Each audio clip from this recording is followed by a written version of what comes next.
Olá, alunos de Administração Pública da UERGS de Porto Alegre.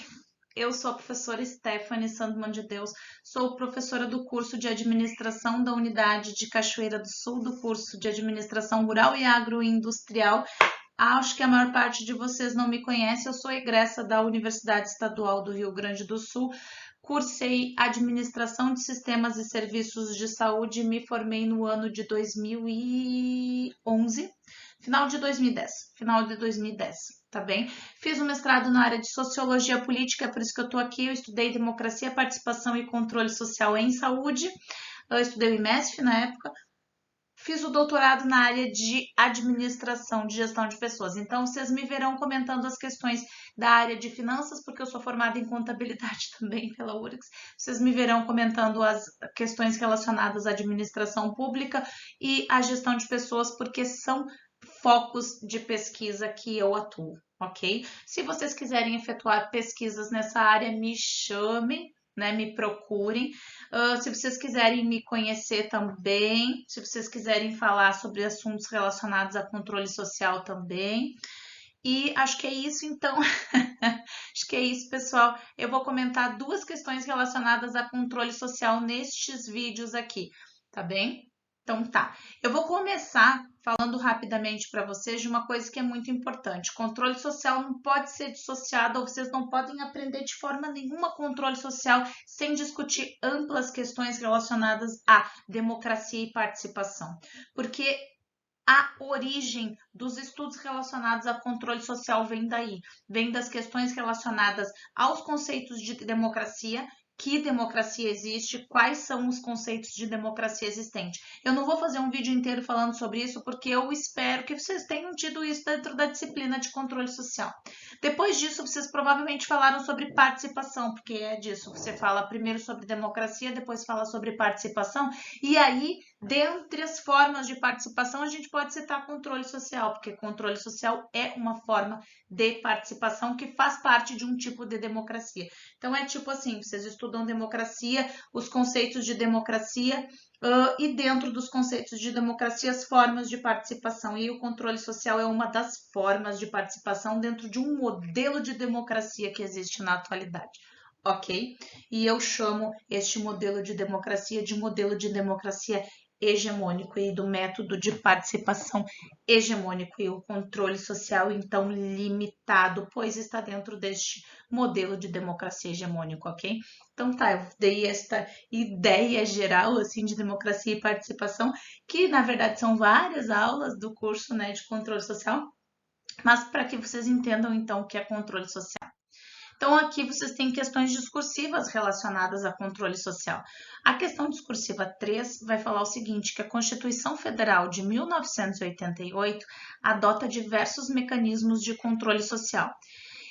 Entre diversos mecanismos de controle social, né? Na verdade, ela adota os conselhos gestores de políticas públicas. A Lei 8.142 de 1990 vai falar sobre participação da comunidade na gestão do Sistema Único de Saúde e determina lá no artigo 1º, parágrafo 2º, que o Conselho de Saúde, em caráter permanente e deliberativo, órgão colegiado composto por representantes do governo, prestadores de serviço, profissionais de saúde e usuários, atua na formulação de estratégias e no controle da execução de políticas de saúde na instância correspondente, inclusive nos aspectos econômicos e financeiros, cujas decisões serão homologadas pelo chefe do poder legalmente constituído em cada esfera de governo.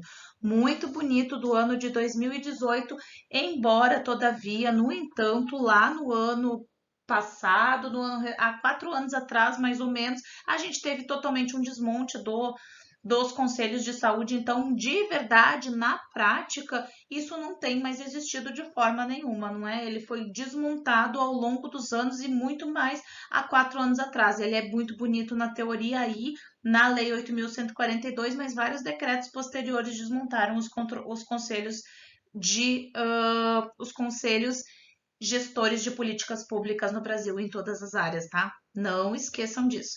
Considerando o Conselho de Saúde como exemplo de um mecanismo de controle social, Sim, ele é um mecanismo de controle social. Não está funcionando, está ruim, ele foi desmontado, mas é um mecanismo de controle social e que lá na Constituição Federal e na 8.142 apareceu como uma da forma de controle social. Elabora um texto relacionando os princípios da administração pública expressos em lei e a atuação desse conselho gestor. Ok, né? Se fosse eu efetuando esse texto hoje, no dia de hoje, eu faria duras críticas a este fato, porque os conselhos foram de fato desmontados, né? Eles não atuam como a Lei 8.142 de 1990 diria que eles devem atuar. Mas vamos focar então nos princípios, os princípios da legalidade, impessoalidade, moralidade, publicidade e eficiência. Bem, um administrador público não pode formar sem saber os princípios da administração pública, porque eles são essenciais.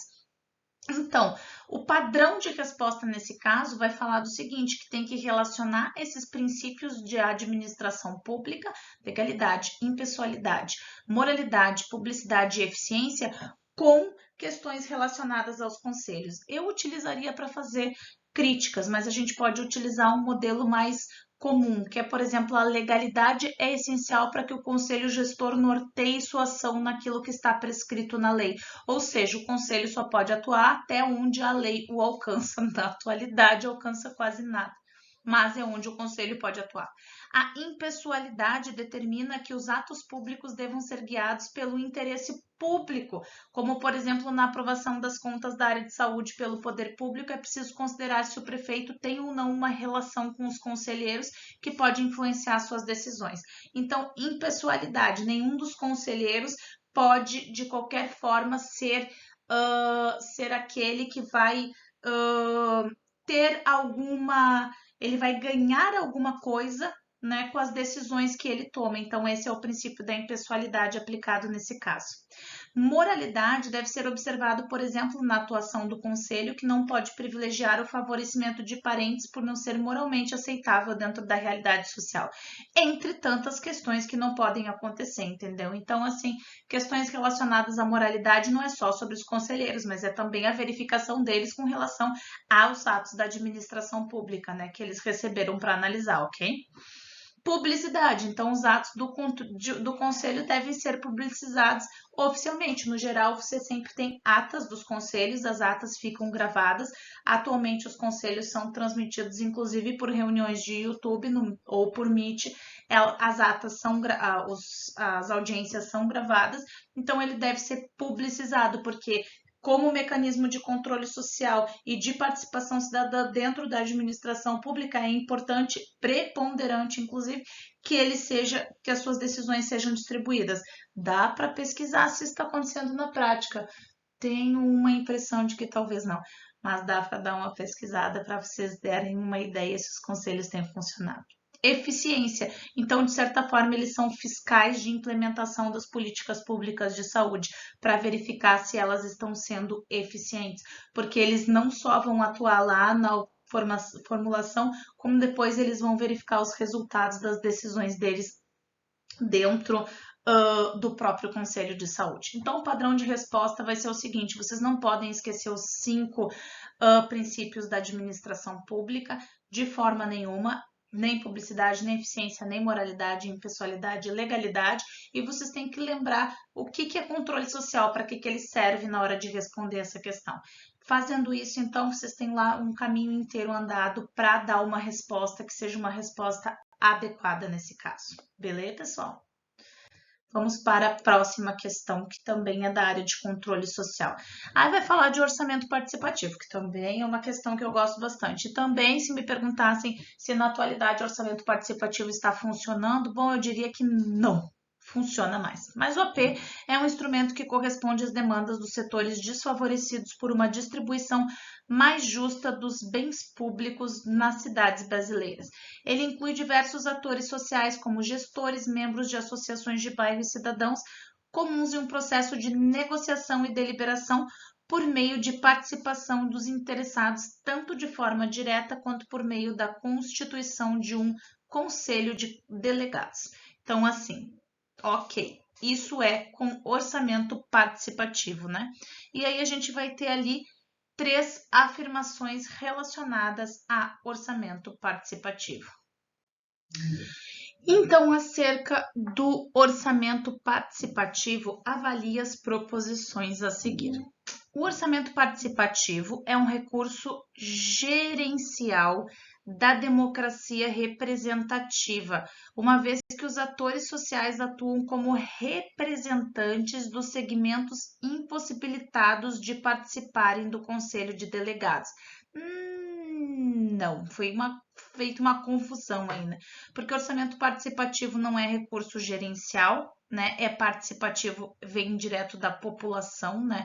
Ele vai e a resposta já está escrita ali. Vejam que é só uma questão de interpretação de texto, né? E percebam assim, é uma questão de interpretação do texto que está escrito ali.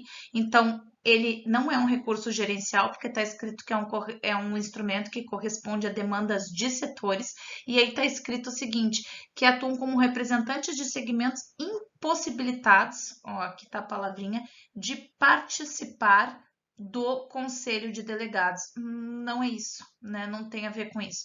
Então, não tem a ver com simplesmente os que não podem participar por conta de não estarem no Conselho de Delegados. O orçamento participativo tem ali vários membros ou vários membros de associação de bairro, por exemplo, e de participação de sociedade civil como um todo, dependendo de cada uma das áreas, e que não tem a ver só com participação de delegados.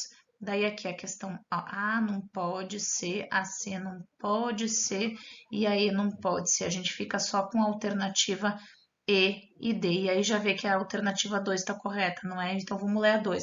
Um modelo de deliberação democrática do orçamento participativo é um mecanismo de fortalecimento da democracia direta, sobretudo nos municípios, por meio da participação da população, da deliberação à resposta da aplicação dos recursos públicos municipais. Quando eu tive aula aí na administração, quem me deu aula de controle social é um grandíssimo amigo meu, que foi o cara que montou a primeira grade do curso de vocês de administração pública, que é o professor Aragão Érico Dasso Júnior, meu orientador e meu colega de grupo GEDAP, Grupo de Pesquisa Estado, Democracia e Administração Pública, certo? E é o seguinte, né? Essa questão aí, que bom que ela de qualquer forma está correta de acordo com quem organizou essa questão, mas eu acho que faltaria escrever aí o modelo de deliberação democrática hegemônica do orçamento participativo, porque daí faz sentido, porque não há só um tipo de democracia, o tipo de democracia contra-hegemônica também, e aí ele não seria um mecanismo de fortalecimento da forma com que ele está atualmente organizado. Mas ok, aqui ela é correta de qualquer forma, né? E aí a gente tem que analisar o que é nesse caso, sobretudo a questão e como é que ele fundamenta isso na questão.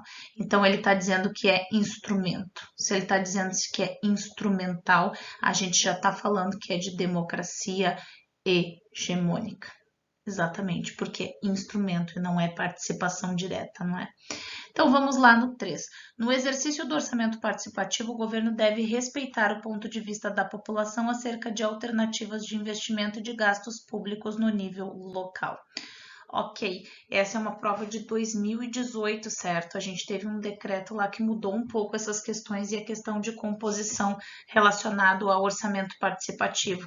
Então, embora a gente diga o seguinte, que sim, o governo deve respeitar o ponto de vista da população, é verdade, e vocês sempre podem assinalar como correta essa alternativa.